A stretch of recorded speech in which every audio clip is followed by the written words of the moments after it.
Hi, I'm Carl Weber. Welcome to Video Aided Instructions English Grammar Series. This is the sentence structure program. You know, language is one of the most complicated human behaviors. Virtually every human being learns to use language by the time they're 2 or 3 years old. And everyone uses language every day in one way or another, either in speaking, in reading, or in writing. Therefore, everyone influences how language is used. They influence how language is spoken, heard, written, and understood. Therefore, the study of language is one of the most complicated of all subjects, and almost any grammar rule or rule about how to use language correctly is bound to have exceptions. In this program, we'll focus on the least you need to know. In other words, we'll try to take the complicated subject of grammar and make it easy for you. What we want to do is provide you with the rules and information that you need to communicate in English clearly, effectively, and correctly. Everyone is able to convey their meaning eventually. No one has ever starved to death because they weren't able to convey the fact that they were hungry. But some forms of language are more likely to please, to impress, and to influence other people. And therefore, using correct grammar and being able to express yourself properly is going to be more effective in your everyday life. It's a little bit like using proper table manners or dressing appropriately. It's not strictly necessary, but it's a very good idea.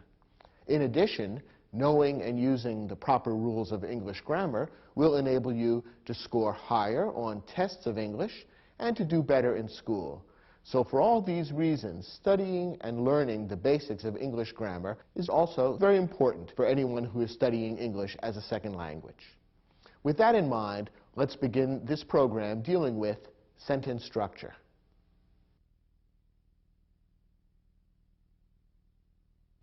Let's begin by discussing what is a sentence.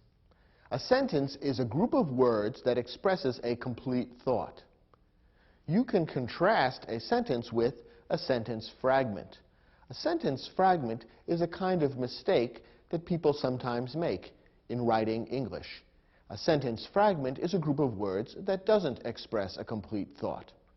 Now, sentence fragments are often used when people are casually speaking to one another, but a sentence fragment is considered a mistake in writing. Here's the reason. A sentence fragment, a group of words that doesn't express a complete thought by itself, may be clear in a conversation because people are talking back and forth, and this context gives meaning to the sentence fragment. In writing, however, there is no conversation to give a context and therefore to explain the meaning of the sentence fragment. So a sentence fragment which might be clear in conversation is not clear in writing. That's why when you're writing English, you want to write in complete sentences, not in sentence fragments. Consider, for example, this group of words. Out to lunch. Is this a sentence or a sentence fragment? Well, it's a sentence fragment because it doesn't express a complete thought. Out to lunch doesn't tell us who is out to lunch or explain what the meaning of those words out to lunch really is. The words out to lunch could become part of a complete sentence, of course. You could say, Susan and I are going out to lunch. Or, Frank was out to lunch when I visited his office. Now we have a complete thought, and therefore a complete sentence. But by themselves, the words out to lunch are a fragment rather than a complete sentence. Or consider these words. Maybe later. Is this a sentence or a sentence fragment? Again, it's a sentence fragment. The words maybe later by themselves don't express a complete thought. Now you could imagine having a conversation in which someone would say, maybe later, in answer to a question. In a conversation, a sentence fragment like this can be meaningful and can be understood. For example, you might say to someone, oh, do you feel like having a bite of lunch right now? And your friend might answer, maybe later. In the context of the conversation, you can understand what the sentence fragment means. But if the words maybe later appeared by themselves in a piece of writing, You probably wouldn't understand what the words were referring to. That's what makes it a sentence fragment and therefore incorrect in writing. So writing in English must consist of complete sentences. In writing, a sentence always begins with a capital letter. That's one of the larger letters that stands out on the page and indicates in English the beginning of a sentence. A sentence always ends with a punctuation mark, and there are a few different choices for punctuation marks that you can use to end a sentence. The most common punctuation mark to use to end a sentence is a period. The alternative choices are a question mark or an exclamation point. In a moment, we'll explain exactly how you would decide whether to use a period, a question mark, or an exclamation point to mark the end of a sentence. But in any case, the punctuation mark is necessary at the end of the sentence because it makes it easy for the reader to see when one sentence ends and the next one begins. Now, in English, there are four main kinds of sentences: declarative sentences, interrogative sentences, exclamatory sentences, and imperative sentences. Let's define each one and look at an example. A declarative sentence states a fact. Take a look at this example. The sun is shining today. This sentence states a fact about what today's weather is like. Therefore, it's a declarative sentence. The vast majority of English sentences that you'll encounter in reading and writing are declarative sentences. Notice that this sentence begins with a capital letter and ends with a period. Almost all declarative sentences end with periods. And again, this is the most common type of sentence that you're likely to encounter or that you'll be writing for school or for work. An interrogative sentence asks a question. Here's an example. Do you have any plans for this afternoon? When I say this interrogative sentence, I'm asking a question of whoever is listening to me. I'm asking them what they're planning to do this afternoon. An interrogative sentence ends with a question mark. That makes it clear to the reader that a question is being asked. And again, like all sentences, it begins with a capital letter. The third type of sentence is an exclamatory sentence. An exclamatory sentence expresses a strong emotion. Look at this example. What a beautiful day for a picnic. Maybe you could tell from the way I read that sentence aloud that I'm expressing a strong emotion or a strong feeling about what beautiful weather we have today. This makes it an exclamatory sentence, and it ends with an exclamation point. This is a special mark of punctuation that's used to indicate to the reader that strong emotions or feelings are being expressed in the sentence.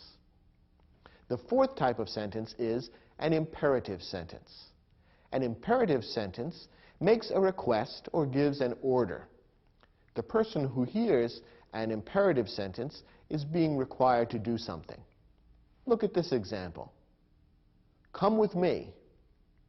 This is an imperative sentence because I'm inviting the person who hears the sentence to do something, namely, to come with me. An imperative sentence may end with a period or with an exclamation point. It all depends on how forceful the request or command or order is intended to be. A command or order which is given with a great deal of emotion and feeling and forcefulness might be ended with an exclamation point. Otherwise, a period will do. In this example, we've used an exclamation point to indicate that strong feelings are behind the invitation, come with me. These then are the four types of sentences: a declarative sentence, an interrogative sentence, an exclamatory sentence, and an imperative sentence. In most writing, declarative sentences are by far the most common. Interrogative sentences come second most frequent, and exclamatory and imperative sentences are very, very rare in writing. They're often used in speaking and conversation, but rarely in writing. So for the purposes of English grammar, as it affects your work and school use of English, the declarative and interrogative sentences are the most important. In your study guide, we've provided you with some exercises which will help to reinforce and allow you to practice the information and skills that we're covering in this program. Turn to your study guide now and go to the first exercise there, which deals with this topic of what is a sentence and the 4 types of sentences.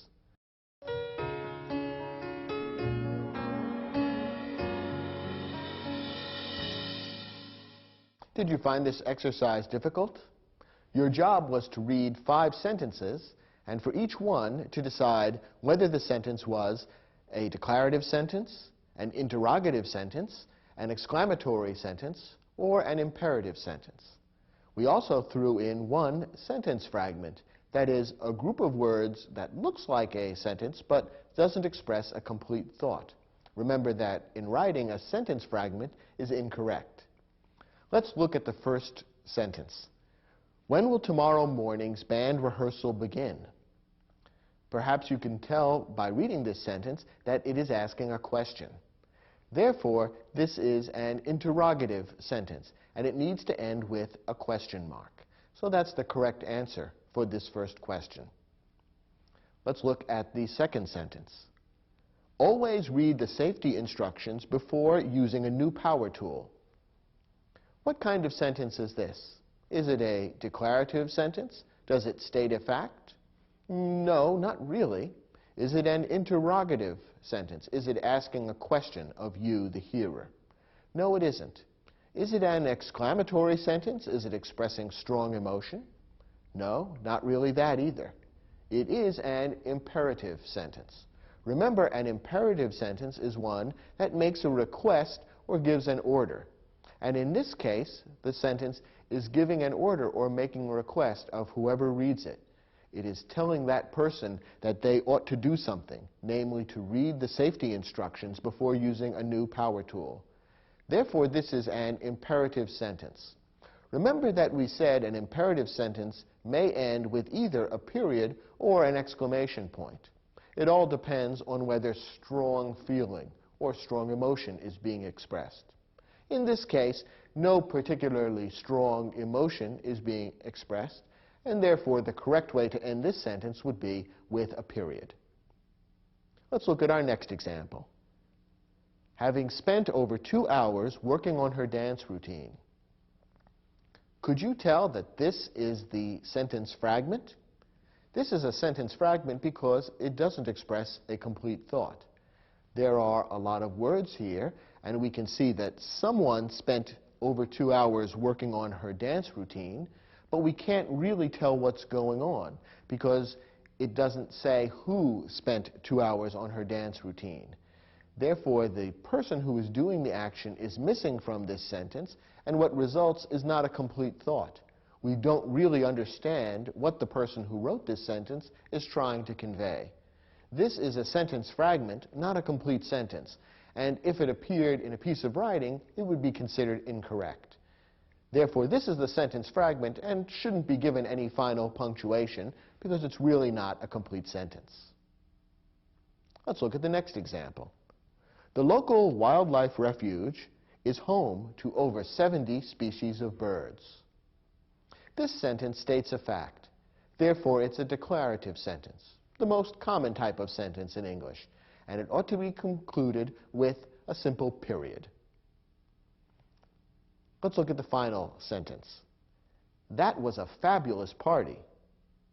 Here is a sentence that expresses strong emotion. This is an exclamatory sentence.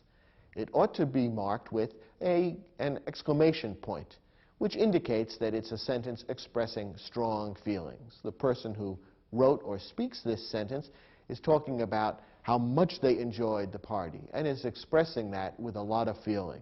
That's what makes this an exclamatory sentence and means that it should end with an exclamation point. Did you get all 5 of these questions right? I hope so. Now we're ready to move on to lesson